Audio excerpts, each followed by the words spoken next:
Welcome to Off the Leash. Let me sit on this fucking chair first. Son of a b****. Welcome to Off the Leash. My name is Kenzie. And I'm Izik Nox. And this is a show about anything that has to do with animals in the news from around the world. So Jason, what do we have for our first story today? Well, you won't believe what I just found. This is incredible. There has been sightings of Hawaiian monk seals with eels stuck in their noses. That's right. Eels. That's got to be painful. Researchers have no idea why these eels have been stuck in their noses. I believe it's because they are just hungry for snot. Seal snot. It's very possible. Or maybe the seals had some sort of a new addiction to snorting. They're addicted to snorting eels. Snorting eels. Don't do it. Wait, this just in. We now have a recovery center for Hawaiian monk seals who are addicted to snorting eels. When researchers capture these seals to remove these eels from their noses, obviously the eels are dead because, they suffocate inside the nostril of the seal. But there is absolutely nothing wrong with the seals at all. I wonder how long that they're swimming around with eels stuck in their nose. Now, Jason, you're somewhat of an animal expert. Perhaps you know more about this, but do eels breathe oxygen? No, and they don't seem to be breathing snot either. And in other news, we have a story about lizards who take bubbles of oxygen with them underwater and can use that oxygen to breathe up to 15 minutes, according to researchers. So for years, these researchers thought that these knolls, which live in Costa Rica, could hold their breath for 15 to 20 minutes.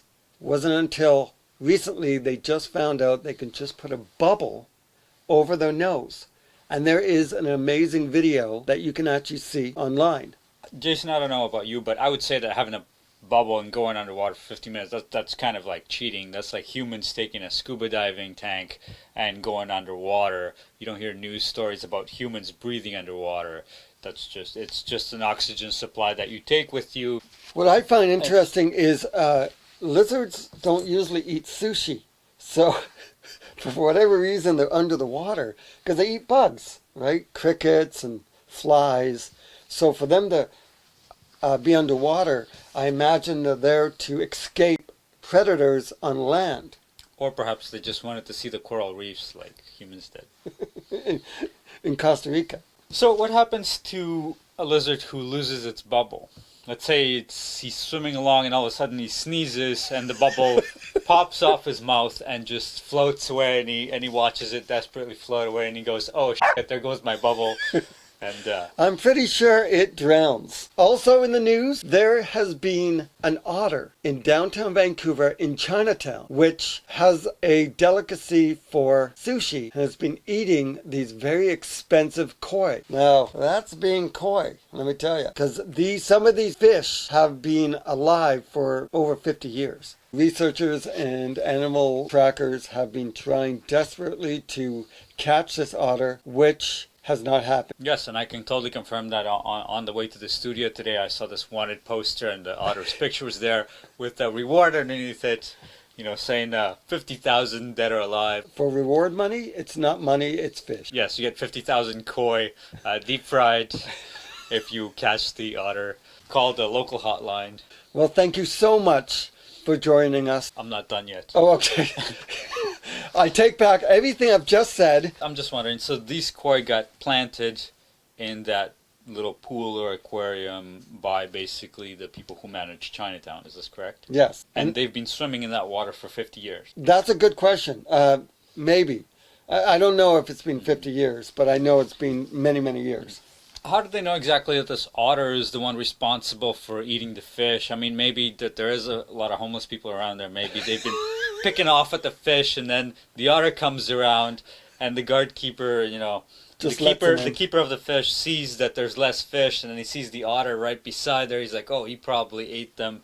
But when in reality, it was a homeless person who's been having free sushi. You know what? That does sound like an excellent way of thinking, except for one thing. They have seen the otter eating these damn fish. They saw the otter munching down on these koi. So these have been only eyewitness testimonies. Yes. Have they been verified in court? I know some of these homeless people do look like otters. How do we know that this is the same otter that's killed all the koi and not different otters? See, that's the thing. They don't know 100%. There could be 1, 2, 3. Well, Izik... Let me sit on this fucking chair first. Son of a bitch! That concludes our episode for Off the Leash this week. We hope you join us again next week when we have some more exciting stories from around the world. Don't forget to hit that like and subscribe button. And don't forget to leave your comments and also hit that bell notification button to notify you when we upload new videos. We upload every Thursday at 6 p.m. Mountain Time. And for those of you who live in other parts of the world, you're going to have to do some math. Also, there are links down below so you can go and check out all the stories that we've talked about. And remember, always support your local animal rescues. See ya.